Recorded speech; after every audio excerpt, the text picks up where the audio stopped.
అయితే నేను చాలా గవర్నమెంట్ నుంచి చేయగలను, ఒక్కసారి నమ్మండి అన్నారు. మరి ఈ 100 రోజుల పరిపాలనలో అది రీచ్ అవుతారు, అవగలన అనేవిగా ఉందా? ఈ 100 రోజుల్లోనే ఒక విపత్తుని రాష్ట్రం మొత్తం కూడా ఎదుర్కొన్నాం.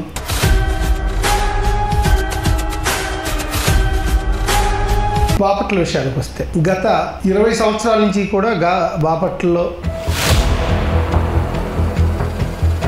అంటే వాళ్ళు మీ దగ్గరికి పార్టీకి వస్తున్నప్పుడు సమస్యలు ఎక్కువ వస్తున్నాయా? గతంలో మీరు వెళ్తుంటే ఎక్కువ వస్తున్నాయి సమస్యలు? 2 రకాలుగా తెలుసుకోవాలని ఇలా నేను చేయబోతున్నా. గత ప్రభుత్వ హయాంలో కోన రఘుపతి గారు పంచభూతాన్ని దోచేశారు. పంచభూతాలను దోచేయటం అంటే అది మీ వెనక మీ కార్యకర్తలు నాయకులు వచ్చినప్పుడు వాళ్ళ మీద ప్రభుత్వం తన జులుం చూపించడం, కేసులు మొత్తం పెట్టడం, వాళ్ళని హింసించడం అన్ని చేశారు. వాళ్ళు పెట్టిన కేసులు ఈరోజు కోర్టులో. నేను భారతీయ సినిమాలో కమలాసన్ కాదు, ఠాగూర్ సినిమాలో చిరంజీవిని కాదు.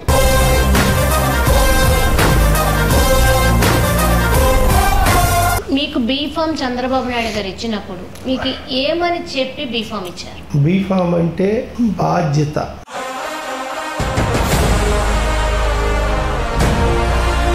కోన రఘుపతి గారి తండ్రి గారు ఈ బాపట్లను డెవలప్ చేశారని మాట అయితే వినిపిస్తుంది. అది సుమారు 30 ఏళ్ల కింద చరిత్ర.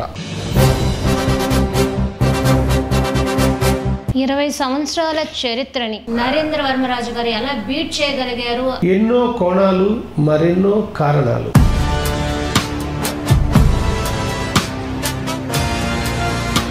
మరి ఎందుకు జగన్మోహన్ రెడ్డి గారు పక్కకు డైవర్ట్ చేశారు? ఆయన ఇల్లు కాపాడుకోవడానికి చంద్రబాబు నాయుడు గారు ఇల్లు కాపాడి బొడమేరుని ముంచేసి ప్రజలంతా విజయవాడ ఇంత విపత్తు రావడానికి చంద్రబాబు చేసిన కుట్రని. దారుణమైన విషయాలు చాలా ఉన్నాయి ఇందులో.